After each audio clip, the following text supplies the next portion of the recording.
Nagaaniif araarri Waaqayyoo isiniif haa baay'atu jecha jaalala Waaqayyoo ta'e har'as sagantaa adda ta'e tokko isiniif qabadhee dhiyaadheera. Yeroo dhiyootti karaa YouTube chaanalii keenya gara keessan erga dhufuu qabne sagantaa kanaan akka eebbifamaa jirtanii alkallattiitiin yaada naaf qoodaa jirtu Waaqayyo ayyaana isaa isiniif haa baay'isu jechuun barbaada.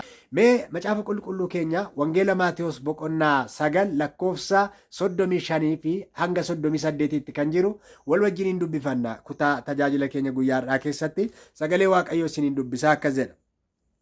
Yesuus mandaroota hundumaaf gandeen keessa naanna'ee manneen sagadaa isaanii keessatti barsiisaa, wangeela mootummaa Waaqayyoo himaa, dhukkubaaf dhibee hundumaatti fayyisaa ture.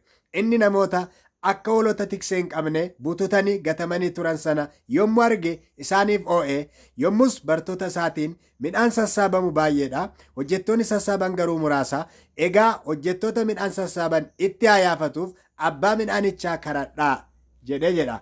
Maqaa Waaqayyoo kan galateeffame haa ta'u. Wangeelli Maatewos boqonnaan 9 kuni boqonnaa ce'umsaatii jedhama. Boqonnaa ce'umsaatii jedhama. Kutaa tajaajilaa isa tokkorraa gara kutaa tajaajila isa kan biraatti boqonnaa ce'umsaatii jedhama.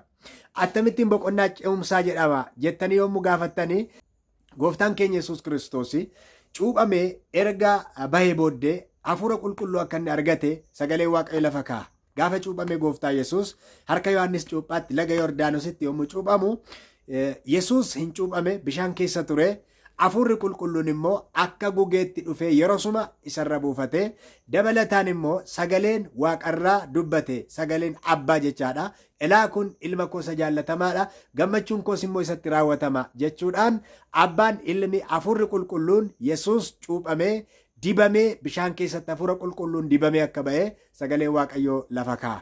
Isaa booddee akkuma hafuura qulqulluun cuuphameen gooftaan keenya Yesuus Kiristoos humna dabalataa argachuudhaaf kadhannaa addaa godhachuudhaaf guyyaa 40 halkan 40 soomuudhaan akka inni lafa onaa keessa ture. Lafa sanatti seexanaan qorame, qormaata sana hundumaa humna hafuura qulqulluun injifate. Sana booddee gara tajaajilaatti deebi'ee sagalee Waaqayyoo lafa kaa'a. Gara tajaajilaatti yommuu deebi'u gooftaan keenya Yesuus Kiristoos tajaajila isaa kan jalqabe bartoota isaa warra jalqabaa waamuudhaan. Bartoota warra jalqabaa waamuudhaan jalqabee jechaadha. Sana booddee bartoonni jalqaba inni waamuudhaan eegale hanga gara 12tti akka isaan guddatan duuka buutonni isaa akka isaan baay'ataa deeman sagalee Waaqayyoo lafa kaa'a. Haa ta'u malee iddoo kana keessatti hanga boqonnaa 9tti maal argina? Wangeela Maatewos keessatti gooftaan keenya Yesuus Kiristoos otoo ofiisaa tajaajiluu haalota garaagaraa tajaajilaaf otoo mijeessuu argina. Warri waamaman immoo duuka buutonni isaa wantoota inni hojjetu baay'eesaa otoo ilaalanii, otoo baratanii, tajaajilaaf otoo qophaa'anii, otoo isaan barsiisuu argina. Wangeela Maatewos boqonnaa 9 irra gaafa geenyu garuu gooftaan keenya Yesuus Kiristoos tajaajila isa ofiisaa jalqabe kana warri kaanis duukaa buutonni isaas akka itti fufanii tajaajilaniif yommuu inni hirmaannaa isaaniif argisiise argina jechaadha. Hirmaannaa guddaa akka isaan keessatti qabaatan taasise. Maal gochaa ture? Yesuus mandaroota hundumaa keessa naanna'ee, gandeen keessa naanna'ee, wangeela mootummaa Waaqayyoo lallabaa, dhukkubaa fi dhibee hundumaatti namoota fayyisaa, dhukkubsattoota garaagaraa fayyisaa, tajaajilaa, barsiisaa ture jechaadha. Fayyisaa ture gooftaan keenya Yesuus Kiristoos. Yommuu tajaajilaa ture kana gooftaan keenya Yesuus Kiristoos tajaajila isaa keessatti namoota akka hoolota tiksee hin qabneetti bututanii gatamanii isaan argeedha. Bututanii gatamanii isaan arge. Kana jechuun maal jechaadha? Hoolaa tiksee hin qabne gaafa laaltanii hoolaan tiksee hin qabne eegduu hin qabdu. Kana jechuun maal argisiisa seetanii? Hoolaan tiksee hin qabne hoolota keessa baatee kan badde, iddoo adda addaatti kan kufte yookaan boolla keessatti kan kufte, holqa keessatti kan kufte yookaan immoo bineensaan kan qabamte, kan nyaatamte, dadhabdee, dhiigdee, buruqxee yookaan immoo hallayyaa keessatti kuftee, xaxamtee, dhiphina guddaa keessa taatee akka waan tikseen hoolaa sana arguutti namoota arge jechaadha gooftaan keenya Yesuus Kiristoos. Namoota abdii hin qabne baay'ee arge. Namoota bututan, namoota gataman, namoota dhukkubsatan baay'ee arge. Har'as immoo obboloota koo ija Yesuus keessaan namoota kan ilaallu yoo ta'e, naannoo keenya kan ilaallu yoo ta'e, namoonni baay'een har'as akkasi. Tarii namoota baay'ee yommuu argitan har'a bara keenya kana keessa jechaadha. Namoonni biizinesii gaarii qaban, bu'aa gaarii argatan, hojii gaarii qaban jiraachuu danda'u ta'a. In argitu irra keessa ilaaltanii, duuba ilaaltanii namoonni akka gammachuu qaban, akka waan abdii qaban, akka waan jireenya qabanitti, waan itti tolee jirutti baay'ee ilaaluu dandeenya ta'a. Haa ta'u malee garuu bara keenyas wantoonni wal fakkaatan kun ni jiru. Namoota baay'eetu bututee jira. Namoota baay'eetu gatamee jira. Namoota baay'eetu abdii kutatee jira.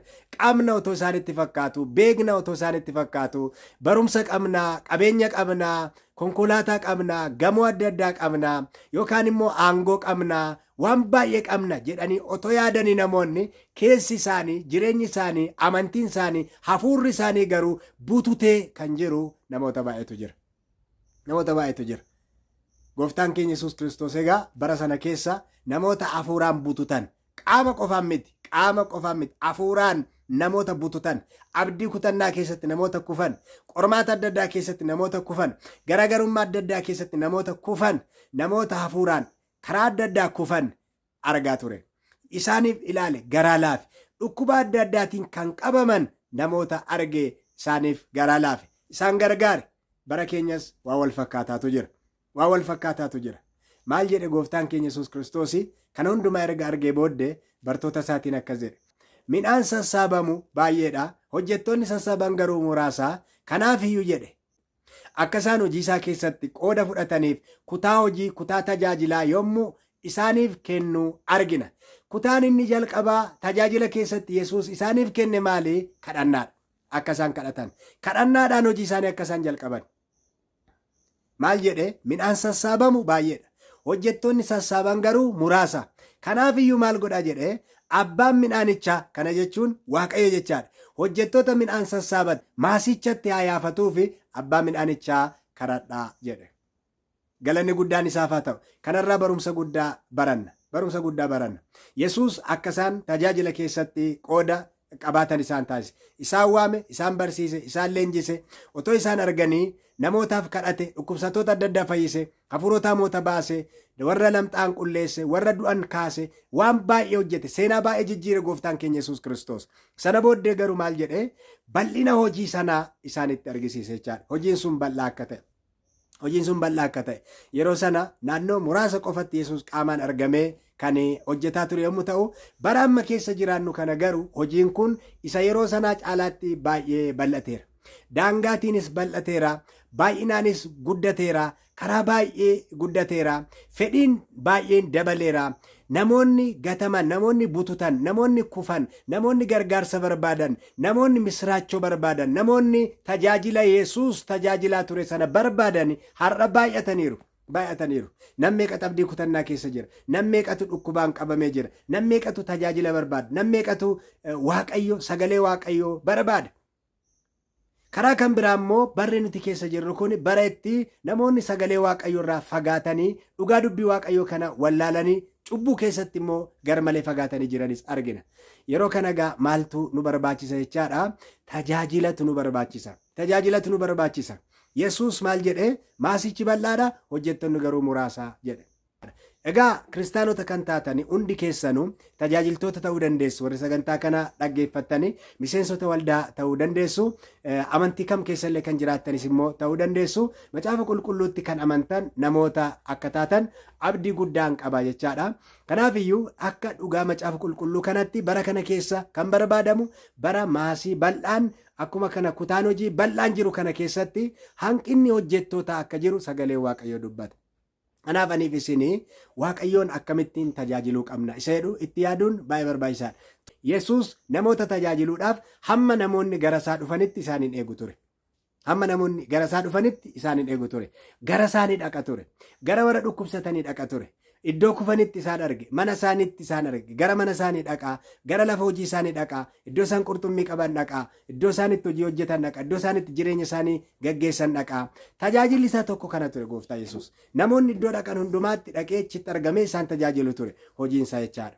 Christ method alone will give true success to reach people where they are kan jedhu jira. Kanaaf gooftaa Yesuus Kiristoos tooftaa ofii isaatii fayyadame lafa namoonni jiranitti isa fayyadama ture. Tajaajila Yesuus keessaa inni baay'ee barbaachisaaf murteessaa ta'e inni jalqabaaf inni hangafaa kan nuti irraa barachuu dandeenyu tooftaa Yesuus kan jedhu keessaa kan nuti barannu maalinni gooftaan keenya Yesuus Kiristoos namoota tajaajiluudhaaf bakka filatu, iddoon filatu, lafa isaan jiran hundumaatti isaan tajaajila ture. Har'as naannoo keenyatti namoota abdii hin qabne baay'eetu jira. Isaaniif abdii ta'uun nu barbaachisa. Namoota dhukkubsatan baay'eetu jira. Isaaniin tajaajiluun nu barbaachisa. Namoota qormaataaf rakkina adda addaa keessa jiran baay'ee argina. Isaaniin tajaajiluun nu barbaachisa. Namoota immoo waa'ee sagalee Waaqayyoo immoo hin beekne akkasumatti jireenya bara baraa keessaa qooda hin qabne hedduutu naannoo keenya jira. Isaaniif sagalee Waaqayyoo qabanne misraachoo kana qabanne dhaquun nu barbaachisa jechaadha. Inni jalqabaa keessumaa gooftaan keenya Yesuus Kiristoos kan inni dubbate kadhadhaa hojjettoonni haa baay'atan, warri mana Waaqayyoo hojjetan, hojii Waaqayyoo hojjetan, wangeela kana warri lallaban, misraachoo warri himan haa bal'atanii haa baay'atanii, kanaaf kadhadhaa jedhe. Anis egaa carraa kanatti fayyadamuudhaan chaalenjii tokko isiniif dhiisuun barbaada. Hojjettoonni hojii Waaqayyoo hojjetan akka baay'ataniif akka isin kadhattan. Maaliif maasii Waaqayyoo bal'aa kana biyya lafaa guutuu fi xumuratti dhufte kana wangeelaan qaqqabuudhaaf, dhugaadhaan qaqqabuudhaaf maaltu barbaachisa? Hojjettootatu barbaachisa. Hojjettoota garaa qulqulluu, yaada qulqulluu qaban Waaqayyoof kan of kennan jechaadha. Fedhii Waaqayyoo fedhii hojjettootaatti. Mana isaa keessa, maa isaa keessa kan hojjetani, biyya lafaa keessatti namoota abdii kutatan gara mootummaa Waaqayyootti kan fidan namoota akkasiitu barbaadama waan ta'eef chaalenjiin ani isiniif dhiisuu barbaadu kadhannaarraa jalqabdanii hojii Waaqayyoo kanaatiif akkuma kana namoota karaa adda addaa tajaajiluudhaaf, karaa wangeelaa tajaajiluudhaaf akka isin qophii gootaniif, akka isin murtee gootanii karaa abdii as keessa jiru kanaan isin yaadachiisuun barbaada. Amma dhumaatti waan wajjin turtaniif Waaqayyo ayyaana isaa isiniif haa baay'isu. Subscribe gochuudhaan akkasiin maatii taatan asumaan isin jajjabeessuun barbaada. Turtii kan biraatiin yeroo biraa walitti deebina. Ayyaanni Waaqayyo isin wajjin haa ta'u. Nagaan tura.